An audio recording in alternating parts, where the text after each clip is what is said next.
Sveiki, esu Justina Vasilevčiūtė, traukos dėsnio praktikė ir kaučingo specialistė ir šiandien tęsiu savo video seriją apie žmones, kuriančius verslą iš visos širdies. Ir džiaugiuosi turėdama dar vieną nuostabią pašnekovę. Šalia manęs yra Auksė Luišaitė. Auksė yra šokio judesio praktikė. Auksė kartu su savo dalyviais užsiėmimuose veda individualias ir grupinės sesijas, kurių metu žmonės juda, tyrinėja, būna čia ir dabar. Auksė, sveika. Sveiki. Papasakok, pasidalink, kaip atsidūrei ten, kur dabar esi. Tai aš esu iš tikrųjų judesio žmogus, visą gyvenimą šokau ir virš 25 metų vadovavau kolektyvui, buvau choreografė, šokių mokytoja ir prieš kokius 7 metus vienoje stovykloje tiesiog atsitiktinai pakliuvau užsiėmimą šokio terapijos. Ir tada pamačiau, kiek ten yra didžiulės vidinės laisvės, kūrybiškumo, kai galima išeiti iš tam tikro struktūruoto šokio, iš šablonų ir daryti tai, ką kūnas nori. Ir kiek atsiveria galimybių ten. Tai buvo mano tokia pradžia. Kaip įdomu. O kas dabar tave tame labiausiai veža? Aš manau, kol kas, dabar aš esu tame gal kokias 6-7 metai ir kol kas, ką aš matau, tai yra labai didžiulis kūrybiškumo laukas.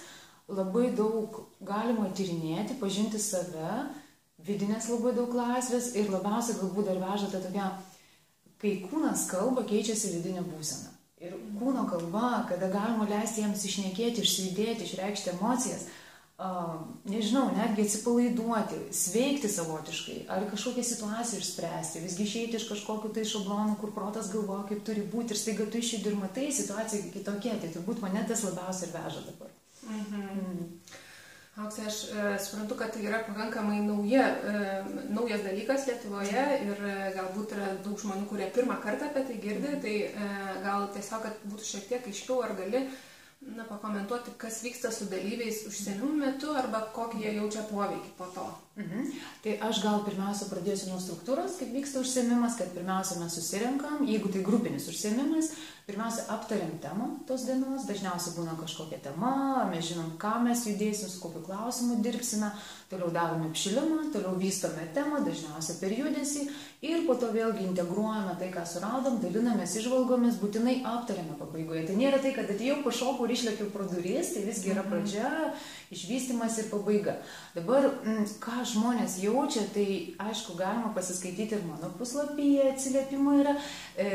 Tačiau kas man dabar kyla, tai va, tokie iš paskutiniųjų, kad kažkas sako, pagaliau pradėjau kvėpuoti, arba ašgi turiu kūną ir pagaliau aš jį pajaučiau, aš esu savo centre, pagaliau, ne vien tik tai galvoju, kas ten vyko, arba, aš žinau, kaip dabar šitą daryti, aš galvoju, kad ten galėjo būti kažkas, ir aš manau, to atradimų labai yra skirtingų, tai kiekvienas, mes skiriamės ir atradimai gali skirtis, ir labai dar skatinu nebijoti naujokam ateiti, nes žmonės išgirdę to žodžio, šokio judesio terapija labai gąsdinasi to žodžio, aš šokti nemoku, ir kaip tu prieš tai minėjai, 2 kairės kojos, ir sakau, nors 4 kairės kojos gali būti, kuo mažiau buvo žmogus prieš tai šokęs, tai yra geriau, nes jis paprasčiausia, kada gali tiesiog leisti savo judėti savo kūną, kaip jisai nori.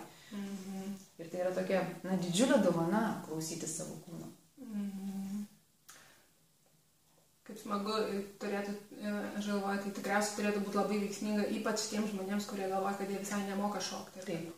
Tu labai teisi iš tikrųjų, nes būtent tie, kurie nemoka šokti, aš po to pradedu matyti, kaip atsipalaiduoja jų kūnai, kaip atsiranda kažkokie nauji judesiai, kažkas tokio ir jie patys nustemba, aš ir taip galiu, čia mano pečiai atsipalaidavo, ir čia šiek tiek rankos pradeda skristi ir dar, aš manau, ta tokia vidinė laisvė, vidinis komfortas, kur tu susitinki su savim, su savo kūnu, išgirsti save, gali emocijas išreikšti, irgi tai yra erdvė tam skirta. Labai džiaugiuosi, kad yra tokių žmonių, kurie daro tai, kuo labai tiki ir kas jiems eina ant širdies. Tai Auksė, dar pabaigai pasakyk, kaip galima pas tave pakliūti? Pakliūti galima kiekvieną penktadienį nuo 6 valandos Sporto 10 Vilniuje, ten yra pilates studija ir mes turime autentiško judesio grupelę.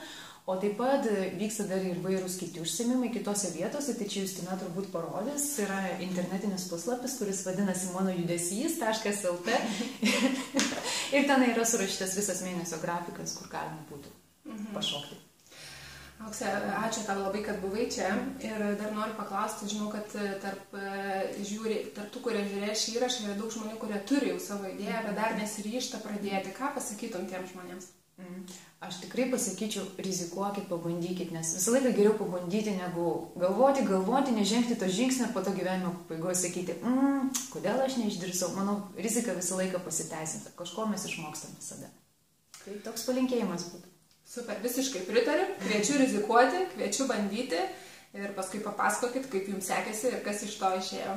Čia buvo Auksė ir Justina, ačiū jums, iki. Ačiū. Ate.